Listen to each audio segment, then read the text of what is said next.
Hey, government watchdogs who were fired by President Donald Trump are now suing. The lawsuit filed today in federal court asks the judge to declare the firings unlawful and restore the inspector generals to their positions at the agency. So Congress was not given the legally required 30-day notices about the removals. More than a dozen inspector generals, though, were dismissed on the fourth full day of the president's second term. All right, let's bring in Chief Legal Analyst Clive Rhodes to this conversation. So walk us through this new lawsuit coming out with these watchdogs now saying, I want my job back. Yeah, I mean, what they're saying is, as you mentioned in the lead-in, there's a requirement that they give notice to Congress that this is going to happen. And when I say they, I'm talking about the president. This is all from these inspector generals. You have to think about it. This whole inspector general office was only created in the 70s, late 70s. Why? In the wake of Watergate. You had a lot of corruption that was happening during that time. They wanted to ensure that there was no corruption occurring. So you install these inspector generals that work at the pleasure of the president, but are there to oversee and ensure that these groups, these agencies, they are not doing things that are outside of their scope. And so to remove these individuals, it raises the question, well, is the job of the watchdog, the inspector general, actually being done? Now, to a certain extent, it would be done, because if an inspector general is removed, the first behind them comes and takes over their job. And so it's not like it's completely vacant.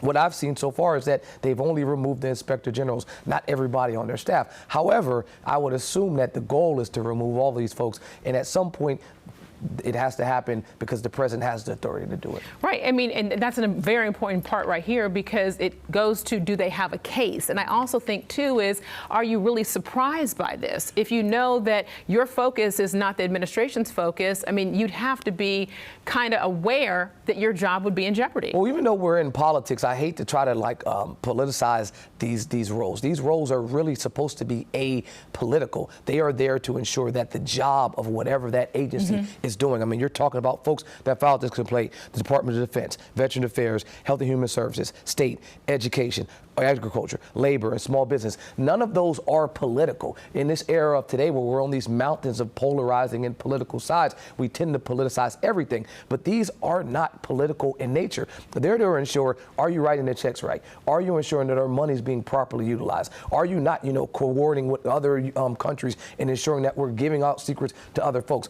Those are the things that these watchdogs are doing. It really doesn't have anything to do with politics. And so the fact that we're attempting to politicize this just puts me in the mindset of where we are as a country, because these positions are not really political. And with that being said, talking politics right now, I mean, this is coming at a point when members of Trump's own party now coming out saying the president must respect the judicial system. And Senate Majority Leader John Thune, Senator Lisa Murkowski, and also Senator James Lankford, who you're seeing all their statements right now, all made statements yesterday. I mean, just getting your thoughts now that you're seeing the GOP coming out saying, hey, we don't agree with what's going on. Well, what I can say is that it's buried in the lead-in right there, which is you have members of the GOP, the president's own party, having to encourage the president to follow orders from the judiciary.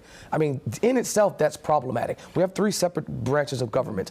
Those separate branches of government, the only way they work is if the individual branches respect the other individuals' branches' authority. That's how the executive has power vested in him. Why? Because Congress has given the executive the power that's vested in him. And then you have a judiciary that checks and does the balances on all of those. And so for you to say we have to remind you to follow the rules of a court, if he wasn't the president, if he was just a random citizen, no one would say, hey, don't forget, you got to follow these orders that the court has given you.